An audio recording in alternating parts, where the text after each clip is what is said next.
Students, एक बार फिर से आप सभी बच्चों का स्वागत है हमारे यूट्यूब चैनल सेंसिबल फार्मासिस्ट में। आज के इस वीडियो में हम डीएसएसबी फार्मासिस्ट एग्ज़ाम का जो 6/5/2025 का जो सेकंड शिफ्ट का एग्ज़ाम था उसको लेके आए हैं। मेमोरी बेस्ड क्वेश्चन है इसके अंदर। इस वीडियो में हमारे 25 क्वेश्चंस रहने वाले हैं। तो स्टार्ट करते हैं। हमारा जो फर्स्ट क्वेश्चन है वो हमारा which method is used for redox titration. मतलब रिडॉक्स टाइट्रेशन के लिए कौन सा मेथड है इनमें से यूज़ किया जाता है। ऑप्शन थे complexometric titration, precipitation titration, iodometry and acid based titration. तो इसका आंसर रहने वाला है हमारा आइडोमेट्री। नेक्स्ट है which indicator is used for strong acid versus strong base titration. मतलब यहाँ पे हमारा जो स्ट्रॉन्ग एसिड और स्ट्रॉन्ग बेस टाइट्रेशन जो होती हैं उनमें हम कौन सा इंडिकेटर यूज़ करते हैं। ये एक बहुत ही बेसिक सा क्वेश्चन था हमारा एनालिटिकल केमिस्ट्री का। तो इनमें methyl orange, phenolphthalein, methyl red and bromocresol green, ये चार ऑप्शन थे जो कि आप लैब के अंदर भी हम बेसिकली यूज़ करते हैं हमारा फिनोल्फथैलीन। तो इसका आंसर बी ऑप्शन हो जाएगा। क्वेश्चन नंबर थर्ड है हमारा what is the volume capacity of size first capsule. मतलब ये हमारा साइज से सुटिक्स का क्वेश्चन है कि जो कैप्सूल्स होते हैं डिफरेंट डिफरेंट साइजेस के 000 से लेकर के 1 तक जो हमारा साइज जाता है, तो ये उसके साइज के ऊपर है कि अगर किसी कैप्सूल का साइज 1 है तो उसके अंदर कितने ml तक हमारा जो ड्रग है, एपीआई है, एक्सिपेंट्स के साथ हम उसके अंदर फिल कर सकते हैं ml के अंदर। तो इसका आंसर रहने वाला हमारा 0.5 ml। नेक्स्ट क्वेश्चन है हमारा when did the NDPC act come into effects.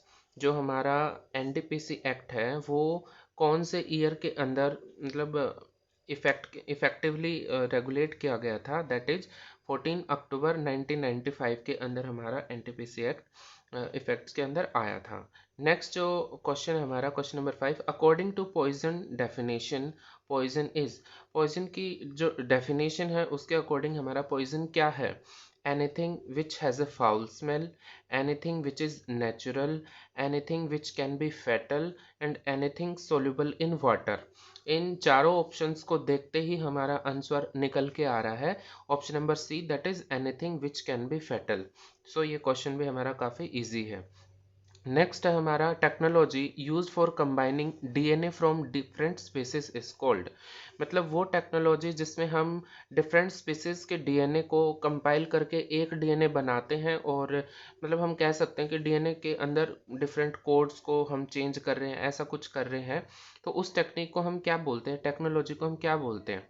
Option A हमारा डीएनए फिंगरप्रिंटिंग, ऑप्शन बी है polymerase chain reaction, option C है recombinant DNA technology and option D हमारा electrophoresis.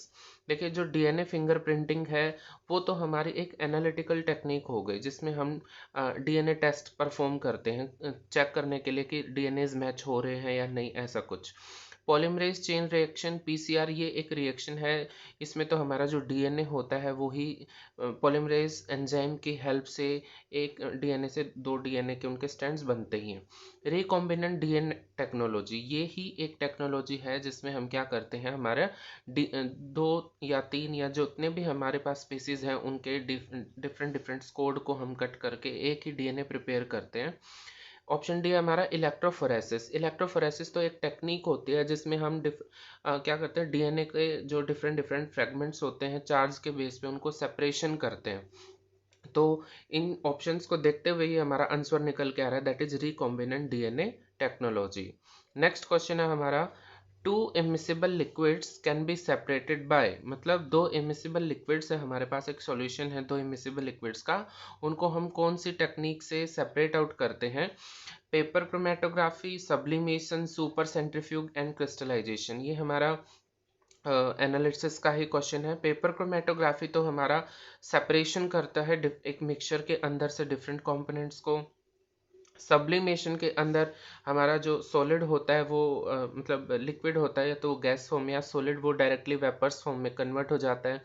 Super centrifuge and crystallisation, तो immiscible liquids को separate करने के लिए हम क्या करते हैं, सुपर सेंट्रीफ्यूज करते हैं। यहाँ से हम एग्जांपल भी ले सकते हैं, जैसे ब्लड है, ब्लड के अंदर से हम डब्ल्यूबीसी, आरबीसी, प्लाज्मा अगर हमें अलग अलग करना है तो हम सेंट्रीफ्यूगेशन ही करते हैं। तो सुपर सेंट्रीफ्यूग यहाँ पे इसका आंसर रहने वाला है। नेक्स्ट क्वेश्चन है हमारा, which of the following is not use for enzyme immobilization, मतलब इनमें से ऐसा कौन सा तरीका है जो एंजाइम इमोबिलाइजेशन में यूज नहीं किया जाता। एड्सॉर्प्शन है, कोवलेंट बॉन्डिंग है, इनकैप्सुलेशन है एंड फ्रीजिंग है। तो फ्रीजिंग यहाँ पे आंसर रहने वाला है। Adsorption, covalent bonding and encapsulation, ये तीनों ही जो टाइप्स हैं हम लोगों ने हमारी जो 6 सेमेस्टर के अंदर बायोटेक्नोलॉजी है उसके अंदर इन मेथड्स को स्टडी किया हुआ है। तो इसका जो आंसर है फ्रीजिंग, क्योंकि यही एक ऐसा मेथड है जो एंजाइम इमोबिलाइजेशन में यूज नहीं होता है। नेक्स्ट क्वेश्चन है, when phenols react with zinc it form, ये एक हमारा ऑर्गेनिक केमिस्ट्री का रिएक्शन है, काफ़ी इजी रिएक्शन है। बेंजीन का मतलब इसका आंसर बेंजीन रहने वाला है। जब भी हम फिनोल का जिंक डस्ट के साथ रिएक्शन कराते हैं तो बेंजीन में कन्वर्ट हो जाता है। ठीक है, नेक्स्ट क्वेश्चन हमारा, reaction of cyclopropane with HBr gives, ये भी काफ़ी इजी रिएक्शन है एंड ऑर्गेनिक का ही क्वेश्चन है। जब भी हम साइक्लोप्रोपेन का हाइड्रोब्रोमिक एसिड के साथ रिएक्शन कराते हैं तो वो हमारा क्या देगा, मतलब HBr एक ऐसा रिएजेंट, एक इतना स्ट्रॉन्ग एसिड होता है, ये साइक्लोप्रोपेन की रिंग एक्सपेंशन का मतलब रिंग को ओपन कर देगा। साइक्लोप्रोपेन की एक ऐसी रिंग है जिसके अंदर बहुत ज़्यादा एंगल स्ट्रेन है, तो due to heavy angle strain, high angle strain, HBr attack on cyclopropane and high angle strain की वजह से वहाँ पे क्या होता है, साइक्लोप्रोपेन रिंग ब्रेक हो जाती है और वो प्रोपेन के अंदर कन्वर्ट हो जाते हैं। और जब भी HBr उसके ऊपर अटैक करेगा तो प्रोपाइल ब्रोमाइड, क्योंकि प्रोपेन है साइक्लिक है तो प्रोपाइल ब्रोमाइड इसका क्या हो जाएगा, आंसर हो जाएगा। तो साइक्लोप्रोपाइल ब्रोमाइड ये तो हो ही नहीं सकता, क्योंकि मैंने बताया अभी कि आपका क्या है, रिंग ओपन हो जाएगी। प्रोपाइल ब्रोमाइड यही आंसर है। आइसोप्रोपाइल हो ही नहीं सकता क्योंकि साइक्लोप्रोपेन है, कोई भी आइसो ग्रुप नहीं अटैच है, या एलाइल ब्रोमाइड। तो आंसर है इसका B, propyl bromide. Next question है हमारा, the longest bone in upper limb is ulna, radius, humerus and scapula. तो इसका ये भी एनाटॉमी का क्वेश्चन है, ह्यूमरस इसका क्या रहने वाला है, आंसर रहने वाला है। Question number 12, meiosis take place in, meiosis कहाँ होता है, लीवर सेल में, सोमेटिक सेल में, जर्म सेल में एंड मसल सेल में। तो जो हमारी जर्म सेल है इसका ये आंसर रहने वाला है। ठीक है ना, क्योंकि मियोसिस, मिटोसिस और ये सब हमारा DNA के अंदर जब चेंज आते हैं ना तो और जब सेल साइकिल्स चलती हैं तभी ये एक स्टेप देखा जाता है। तो जब जर्म सेल होती है वहीं पे ये सब है होता है। नेक्स्ट है हमारा 13 question, the basic unit of life is atom, nucleus, cell and organelle. ये बेसिक साइंस का क्वेश्चन है, हम लोग बहुत पहले से पढ़ते आ रहे हुए हैं। सेल नाम के चैप्टर्स हमने बखूबी पढ़े और वहाँ पे डेफिनेशन दी गई है, cell is the basic structural and functional unit of life. तो सेल यहाँ पे इसका आंसर रहने वाला है। नेक्स्ट है हमारा question number 14, sclerenchyma cells are made from, जो स्क्लेरेनकाइमेटिक जो सेल्स होती हैं वो कौन से किस चीज़ से मिलकर बनती हैं, सॉफ्ट सेलुलोज से, थिन वॉल से, लिग्निन से एंड क्लोरोफिल से। तो यहाँ पे आंसर रहने वाला है हमारा लिग्निन। फार्माकोग्नोसी का क्वेश्चन है, काफ़ी इजी क्वेश्चन है। तो लिग्निन्स ऐसे होते हैं जो हमारे स्क्लेरेनकाइमेटिक सेल्स को बनाते हैं। नेक्स्ट है हमारा, urine is stored in, urine कहाँ पे स्टोर होता है, किडनी, यूरेथ्रा, ब्लैडर, यूरेटर। आप बखूबी जानते हैं हमारा जो एक्सक्रीटरी सिस्टम है, जो हमारा नेफ्रॉन है, किडनीज है, किडनी की जो स्ट्रक्चरल एंड फंक्शनल यूनिट है वही नेफ्रॉन है। And urethra, bladder and ureter ये सारे पार्ट्स हैं हमारे एक्सक्रीटरी सिस्टम के। एंड यूरिन कहाँ पे स्टोर होता है, वो ब्लैडर में होता है। ठीक है, सो आंसर यहाँ पे ब्लैडर रहेगा। सो नेक्स्ट क्वेश्चन है, which of the following is commonly used in liver functioning test. Liver की फंक्शनिंग जब हम भी टेस्ट करते हैं तो इनमें से कौन से कंपोनेंट का हम डिटेक्शन करते हैं। अगर हम बात करें ऑप्शन ए क्रेटिनिन, क्रेटिनिन का यूज़ हमारा ग्लोमेरुलस फिल्ट्रेशन रेट के लिए किया जाता है, तो हम यहाँ पे देख ही नहीं रहे। नेक्स्ट है bilirubin, uric acid and sodium. तो इसका आंसर इन चारों ऑप्शंस को देखते हुए क्या रहेगा, बिलिरुबिन। नेक्स्ट है हमारा, which of the following is a common saving size used in pharmaceuticals, मतलब इनमें से कौन से साइज है जो फार्मास्यूटिकल्स में हम यूज करते हैं। तो ऑप्शन है हमारा 16 to 20। ठीक है आंसर। नेक्स्ट है हमारा, capping in tablets is cause due to, ये हमारा सुटिक्स का ही क्वेश्चन है। कैपिंग ये एक डिफेक्ट है हमारा, जब भी हम टैबलेट्स बनाते हैं तो कैपिंग है, मोटलिंग है, ये कई सारे टाइप के डिफेक्ट्स दिए गए हैं, तो उनमें से कैपिंग है। और कैपिंग कब होती है? जब एयर का इंट्रैपमेंट हो जाए ड्यूरिंग कंप्रेशन, जब डाई एंड पंच वो करते हैं, और या जब कोटिंग होनी हो रखी होती है टैबलेट्स के ऊपर, तब वहाँ पे जब कोटिंग हो रही है तो वहाँ पे एयर की इंट्रैपमेंट हो जाए, तब जा करके हमारा क्या है, कैपिंग डिफेक्ट आता है। तो ऑप्शन से ही पता चल रहा है, एक्सेसिव कंप्रेशन फोर्स की वजह से, लो मॉइस्चर कंटेंट की वजह से, air entrapment during compression and high tablet hardness. तो जब भी हमने डिफेक्ट्स पढ़े थे तो उसमें और मतलब अच्छे से हाईलाइटेड है कि एयर की इंट्रैपमेंट से ही क्या होता है, हमारा कैपिंग डिफेक्ट आता है। नेक्स्ट है हमारा, what is the concentration of sodium benzoate in ophthalmic solution. ये भी एक एक्सोटिक्स का ही क्वेश्चन है कि जो हमारा ऑप्थेल्मिक जो प्रिपरेशंस होती हैं उसके अंदर सोडियम बेंजोएट का कितना कॉन्सेंट्रेशन रहता है, दैट इज 0.1%। ठीक है। नेक्स्ट क्वेश्चन हमारा, butylated hydroxy toluene is used as. तो BHT हमारा किस चीज के लिए यूज होता है? Emulsifier, antioxidant, buffer and preservative. इसका यहाँ पे आंसर रहने वाला है एंटीऑक्सीडेंट।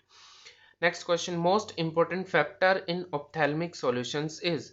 इनमें से कौन सा फैक्टर होता है जब भी हम ऑप्थेल्मिक प्रिपरेशन बनाते हैं तो जिनको हमें बनाते हुए ध्यान रखना पड़ेगा? Colour, viscosity, osmotic pressure and pH.